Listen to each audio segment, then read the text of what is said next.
Hello friends, नमस्कार। स्वागत है आप सभी का स्टडी विद ज्ञान प्रकाश में। खंड शिक्षा अधिकारी का मॉडल पेपर नंबर होगा आज 94। सारे प्रश्न बहुत ही इंपॉर्टेंट हैं और जनवरी और फरवरी के जो बहुत ही महत्वपूर्ण करंट अफेयर्स हैं उस पर आधारित होंगे, इसलिए पूरा वीडियो ध्यान से देखिएगा। एक भी प्रश्न आपसे छूटना नहीं चाहिए क्योंकि सारे के सारे प्रश्न बहुत ही इंपॉर्टेंट हैं। कोई भी एक प्रश्न पूछा गया, वही प्रश्न आपने छोड़ दिया तो क्या होगा।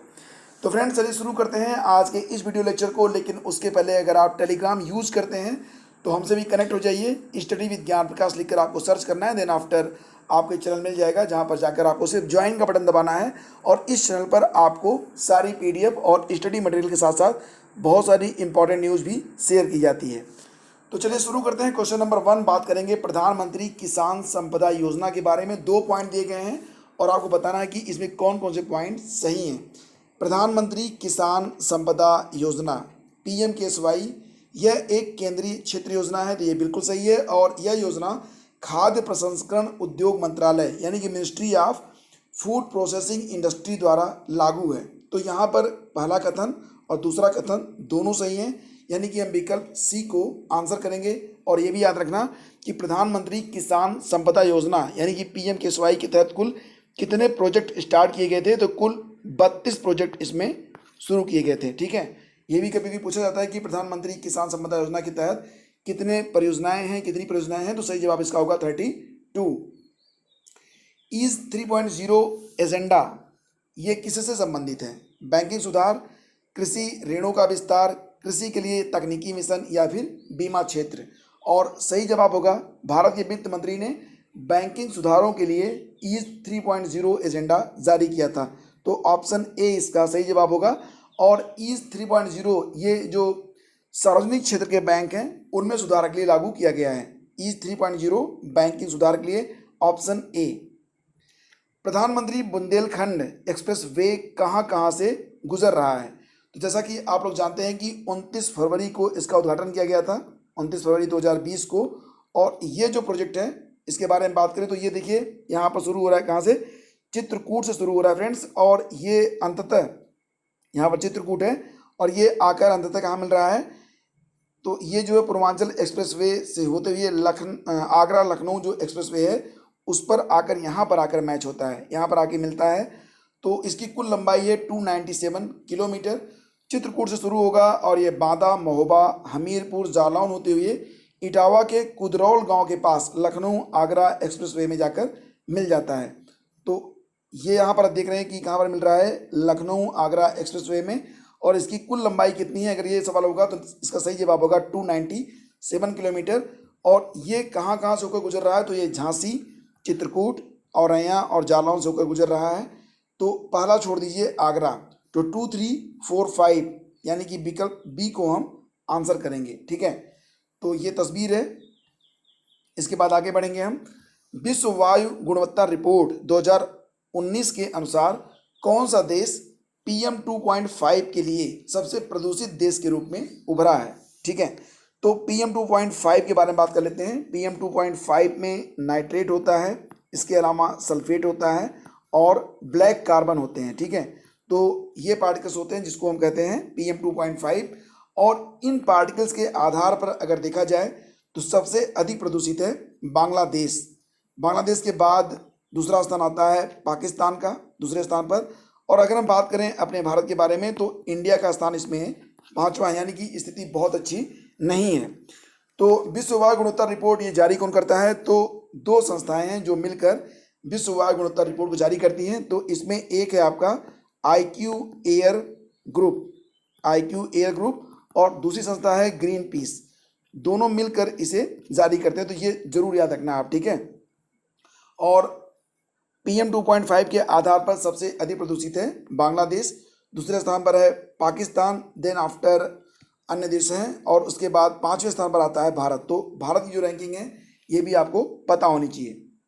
अगला क्वेश्चन होगा कि ये जो कछुआ आप देख रहे हैं, फिलहाल इस कछुए का जो अस्तित्व है वो खतरे में है और ये ऑलिव रिडले हैं।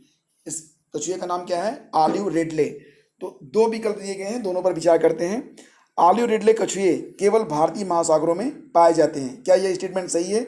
नहीं, ये बिल्कुल गलत है। ऑलिव रिडले ये जो कछुआ है वो प्रशांत, अटलांटिक और भारतीय महासागरों के गर्म पानी में पाया जाता है। सबसे अधिक ये पाए जाते हैं ओडिशा के तट पर। ओडिशा के तट पर इनके जो बेस घोंसले होते हैं वो पाए जाते हैं। और इसके बाद मैक्सिको और कोस्टारिका में भी ये जो कछुए हैं वो पाए जाते हैं। हालांकि अगर बात करें तो ऑलिव रेडले कछुए जो हैं ये IUCN की जो रेड लिस्ट है उसमें ये असुरक्षित हैं। तो सही जवाब होगा इसका ऑप्शन बी। ठीक है, केवल दूसरा विकल्प सही है, पहला विकल्प यहाँ पर गलत है।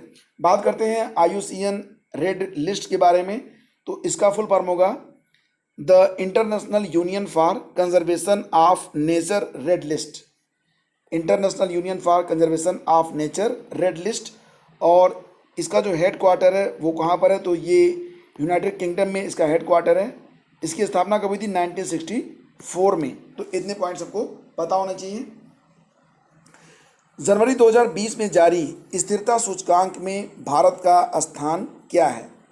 स्थिरता सूचकांक में भारत का स्थान क्या है, मोस्ट इंपॉर्टेंट प्रश्न। और इसका सही जवाब होगा 77। ठीक है, और आपको ये भी पता होना चाहिए कि स्थिरता सूचकांक को कौन जारी करता है। तो स्थिरता सूचकांक जारी किया जाता है यूनिसेफ के द्वारा। ठीक है, और इसी के साथ एक और रैंकिंग है उसके बारे में भी आपको पता होना चाहिए, ये है उत्कर्ष सूचकांक। ठीक है, तो जो उत्कर्ष सूचकांक है इसको कौन जारी करता है, उत्कर्ष सूचकांक जारी किया जाता है WHO के द्वारा और लैसेंट जर्नल के द्वारा, लैसेंट जर्नल के द्वारा। और इसमें जो भारत की स्थिति है, इंडिया उत्कर्ष सूचकांक में किस स्थान पर है, 131वें स्थान पर है। तो दोनों याद रखना आप। ठीक है, इसके बाद क्रम से आगे बढ़ेंगे। और एक बात और भी कि कुल 180 देशों में भारत ने स्थिरता सूचकांक में 77वां और उत्कर्ष सूचकांक में 131वां स्थान प्राप्त किया है। जनवरी फरवरी 2020 में दुनिया की सबसे बड़ी क्यो फिश, देखिए ये 300 मीटर नीचे पाई गई है, गुफाओं में पाई जाने वाली फिश है और दुनिया की अब तक की सबसे बड़ी फिश है। हालांकि ये देख नहीं सकती क्योंकि 300 फीट नीचे काफ़ी अंधेरा होता है और वहाँ पर ना तो प्रकाश होता है ना देखने की आवश्यकता होती है। तो यही कारण है कि ये जो मछली है वो देख नहीं सकती, इसके पास आंखें नहीं होती हैं। तो सवाल है कि किस राज्य में ये मछली जो है वो खोजी गई है। सही जवाब इसका है मेघालय में वैज्ञानिकों ने इसे खोजा है। और ये तस्वीर आप ध्यान से देखिए और ये मछली देख लीजिएगा, विश्व की सबसे बड़ी गुफा मछली है। और इसकी जो खोज की थी 2019 में वो की थी जीव विज्ञानी डैनियल हैरिस ने। डैनियल हैरिस है ये जो इस मछली के साथ हैं और बिस्कुट डालकर उन्होंने इसको जो है पकड़ा था। ठीक है, चलिए आगे बढ़ते फ्रेंड्स। आपको बता दें उसके पहले कि मेघालय के घने जंगलों में विश्व की सबसे बड़ी गुफा मछली मिली है। इसका वजन करीब 2 पाउंड या लगभग 1 किलोग्राम और लंबाई 1.5 फुट के आसपास है। यह ज़मीन के 300 फुट नीचे रहती है, चूँकि इसे प्रकाश की जरूरत नहीं होती इसलिए देख नहीं सकती। हालांकि दुनिया में देखा जाए तो अब तक भूमिगत मछलियों की 250 से ज़्यादा प्रजातियाँ मिल चुकी हैं, लेकिन ये सभी जो प्रजातियाँ मिली हैं उसमें ये जो नई मछली है वो काफ़ी बड़ी है। ठीक है, और नेशनल ज्योग्राफिक पर जारी शोध के अनुसार पूर्वोत्तर के जंगल में लडाक्यो में ये मछलियाँ देखने को मिली हैं। सबसे पहले इन्हें 2019 में जीव विज्ञानी डैनियल हैरिस ने खोजा था। राष्ट्रीय बाघ संरक्षण प्राधिकरण, इसको कहेंगे NTCA, national tiger conservation authority के अनुमोदन के बाद मलई महादेश्वरा वन्यजीव अभयारण्य टाइगर रिजर्व बन जाएगा। तो ये जरूर याद रखना, मलई महादेश्वरा वन्यजीव अभयारण्य ये टाइगर रिजर्व बन जाएगा जब राज्य सरकार इस संबंध में अधिसूचना जारी कर देगी। तो MM वन्यजीव अभयारण्य किन राज्यों की सीमा पर स्थित है, ये सवाल है। मलई मधेश्वरा वन्यजीव अभयारण्य किन राज्यों की सीमाओं पर स्थित है। सही जवाब इसका होगा ऑप्शन ए, कर्नाटक और तमिलनाडु की सीमा पर स्थित है मलई मधेश्वरा वन्यजीव अभयारण्य। तो ये जरूर याद रखना आप, ये बहुत इंपॉर्टेंट है। ठीक है, मलई मधेश्वरा वन्यजीव अभयारण्य ये कर्नाटक और तमिलनाडु की सीमा पर स्थित है। तो ये तस्वीर देखेंगे आप तो आपको अच्छे से क्लियर हो जाएगा। ठीक है, तो ये आपको यहाँ पर ये स्थित है महादेश्वरा वन्यजीव अभयारण्य या माले महादेश्वरा वन्यजीव अभयारण्य भारत के कर्नाटक राज्य में पूर्वी घाट का एक संरक्षित वन्यजीव अभयारण्य है। और इस वन्यजीव अभयारण्य का नाम अभयारण्य में स्थित प्रसिद्ध मलई मधेश्वरा हिल्स मंदिर के प्रमुख देवता भगवान माले महादेश्वर के नाम पर रखा गया है। और इस अभयारण्य को वर्ष 2013 में स्थापित किया गया था। क्षेत्रफल इसका होगा 906.1 906.187 वर्ग किलोमीटर, तो काफ़ी बड़ा है ये, ठीक है। और ये अभयारण्य बाघों का निवास स्थान है जो कर्नाटक, केरल और तमिलनाडु राज्यों के त्रि जंक्शन के बहुत करीब है। तो ये लोकेशन आपको पता होनी चाहिए थी। आगे बढ़ते हैं, चलते हैं अगले पॉइंट पे। और अगला सवाल है, SERB महिला उत्कृष्टता पुरस्कार किसने जीता है? SERB महिला उत्कृष्टता पुरस्कार किसने जीता है? तो ये हैं डॉक्टर नीति Kumar. SERB woman excellence award 2020 की विजेता हैं ये जरूर याद रखना आप, ये काफ़ी इंपॉर्टेंट है, ठीक है। और डॉक्टर नीति कुमार को SERB महिला उत्कृष्टता पुरस्कार 2020 के लिए चुना गया है। वह लखनऊ CSIR और CDRI की मॉलिक्यूलर पैरासिटोलॉजी एंड इम्यूनोलॉजी विज्ञान विभाग की वरिष्ठ वैज्ञानिक हैं। उनकी शोध टीम मलेरिया के लिए वैकल्पिक दवा लक्ष्यों की खोज के लिए मानव मलेरिया परजीवी में प्रोटीन गुणवत्ता नियंत्रण मशीनरी को समझने का प्रयास कर रही है। उन्हें यह पुरस्कार राष्ट्रीय विज्ञान दिवस समारोह के दौरान राष्ट्रपति द्वारा पुरस्कार प्रदान किया जाएगा। पुरस्कार 40 वर्ष से कम आयु और राष्ट्रीय अकादमियों से मान्यता प्राप्त महिला वैज्ञानिकों को प्रदान किया जाता है। डॉक्टर नीति को भारत सरकार के विज्ञान और प्रौद्योगिकी विभाग के विज्ञान एवं इंजीनियरिंग अनुसंधान बोर्ड, इसको कहेंगे SERB DST, द्वारा 3 वर्षों के लिए 5 लाख प्रतिवर्ष के अनुसंधान अनुदान की सहायता दी जाएगी। फिलहाल इतना याद रखना कि SERB महिला उत्कृष्टता पुरस्कार SERB वुमेन एक्सीलेंस अवार्ड से नवाजी गई हैं डॉक्टर नीति कुमार। इनका संबंध CDRI लखनऊ से है। राष्ट्रमंडल शूटिंग व तीरंदाजी चैंपियनशिप 2022 में कहाँ पर आयोजित किया जाएगा? तो बहुत इंपॉर्टेंट क्वेश्चन है ये, और इसका जो सही जवाब होगा वो क्या होगा? चंडीगढ़, मुंबई, लखनऊ या फिर कोलकाता। और सही जवाब है चंडीगढ़ में। ये कुल मिला के 21 से 23 फरवरी के बीच में, 21 से 23 फरवरी 2022 को ये आयोजित किया जाएगा। तो सही जवाब है ऑप्शन ए। किस राज्य विधानसभा स्पीकर को आदर्श विधानसभा अध्यक्ष पुरस्कार से सम्मानित किया गया है? आदर्श विधानसभा अध्यक्ष पुरस्कार से सम्मानित किया गया है किसको? केरल विधानसभा के अध्यक्ष को। तो यानी कि ऑप्शन ए यहाँ पर सही जवाब होगा। केरल विधानसभा के स्पीकर श्री P रामाकृष्णन, इनका नाम क्या है? श्री P रामाकृष्णन। इनको जो है आदर्श विधानसभा अध्यक्ष पुरस्कार से नवाजा गया है। हालांकि थोड़ी देर के बाद इन पर एक आरोप भी लगा था।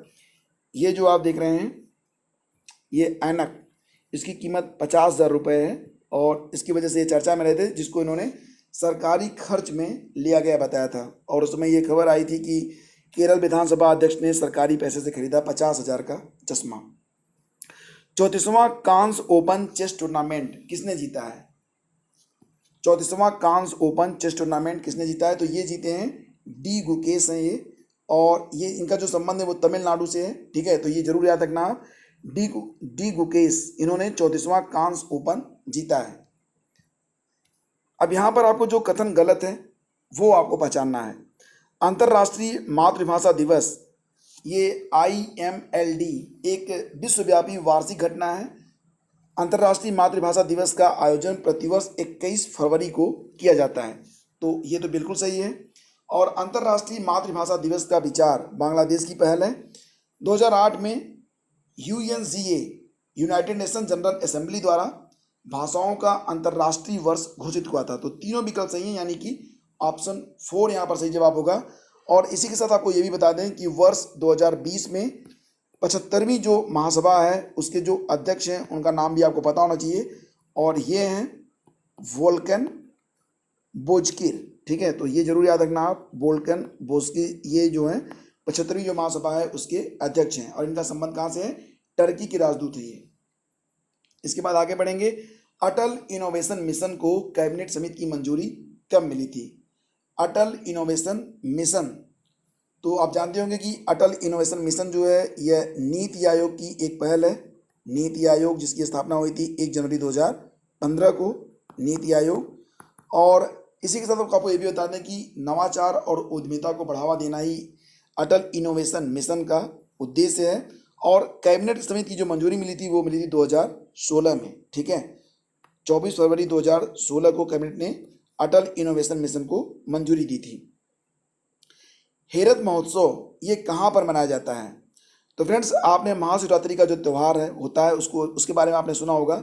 उसी का नाम है हेरत महोत्सव और इस महोत्सव को जम्मू कश्मीर में आयोजित किया जाता है। तो ऑप्शन बी इसका सही जवाब होगा। अच्छा, मैं एक बात आपको और भी क्लियर कर दूं कि वर्तमान में जो केंद्र शासित प्रदेश हैं, हालांकि इरिलेवेंट है, लेकिन फिर भी मैं बताना चाहूँगा क्योंकि बहुत सारे लोग कंफ्यूज हैं।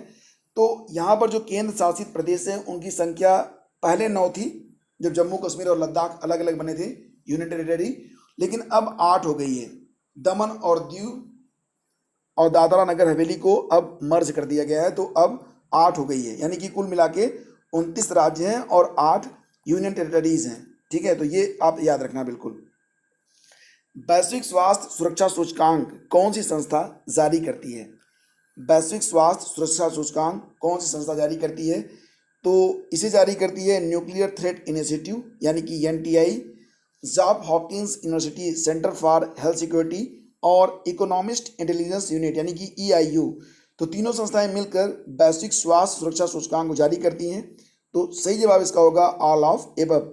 और इस सूचकांक का जो केंद्रीय विषय रहा 2019 में वो था building collective action and accountability. तो ये भी आप याद रखना, ठीक है, ये काफ़ी इंपॉर्टेंट है।